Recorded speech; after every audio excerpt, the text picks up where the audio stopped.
এতদিনে হয়তো অনেকেই কম বেশি জেনে গেছো আমি একজন নৃত্যশিল্পী এবং আমার নাচের একটা ইনস্টিটিউট আছে যেখানে আমি নাচ শেখাই, এবং তার পাশাপাশি আমি একজন মেকানিক্যাল ইঞ্জিনিয়ার। সেই ছোট্টবেলা থেকে মনের মধ্যে একটা অদম্য ইচ্ছে শক্তি ছিল যে আমাকে সব শিখতে হবে, তাই মোটামুটি সবটাই শিখে রাখার চেষ্টা করেছি। এবং জীবনের এই চলার পথে যে সব কিছুতেই সাফল্য অর্জন করেছি তা কিন্তু নয়, কিছু জিনিস অসফলও থেকে গেছে। দুঃখ কার জীবনে আসে না, কিন্তু দুঃখের পাশাপাশি আনন্দটাকে খুঁজে নেওয়ার নামই হচ্ছে জীবন।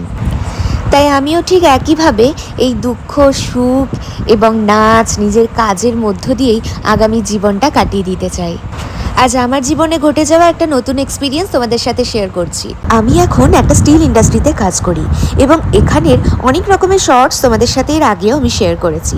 আজকে একটা নতুন কাজের এক্সপিরিয়েন্স হলো, যেটা হচ্ছে ক্রেন অপারেট করা। তাই ভাবলাম তোমাদের সাথে একটু ভিডিওটা কোনোরকমভাবে ম্যানেজ করে শেয়ার